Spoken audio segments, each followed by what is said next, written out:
Dokumentų dengimas ir atidengimas. Sistemoje buvo atlikti patobulinimai, leisantys patogiau bei greičiau skolas sudengti ir atidengti. Taigi kiekviename apskaitą turinčių dokumentų paieškos lange pridėti mygtukai dengti.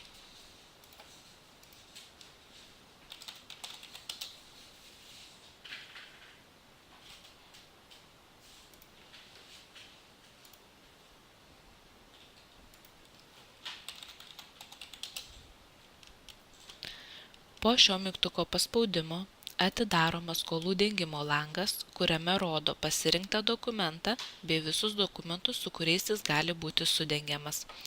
Todėl šiame lange galite sužymėti dengiamas sumas ir jas sudengti pasinaudodami viena iš 3 galimų funkcijų. Tai yra dengti, tai tiesiog sužymėtus dokumentus automatiškai sudengia, pasirenkant vėliausio dokumento datą kaip dokumentų dengimo datą. Dengti rankiniu būdu naudojama tuomet, kai vykdomas dalinis sudengimas. Tai yra, šiame lange galite pakeisti dengimo sumą arba dengimo datą. Ir dengimas nurodant datą naudojama tuomet, kai norima nurodyti kitą dengimo datą, nei kad yra vėliausio dokumento data. Tačiau pasirinkta data negali būti ankstesnė nei vėliausio dokumento data.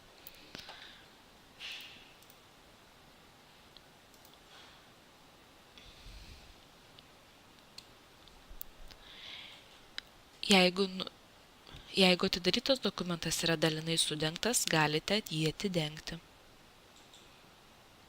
Atidenkime.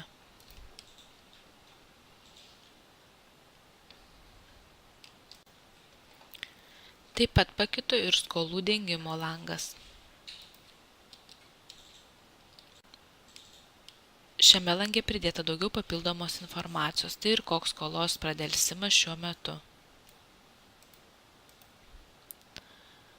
Bei pačio dokumento apskaitos informacija. Padengta suma, su kuo jis yra sudengtas ir su kuo turėtų būti dengiamas.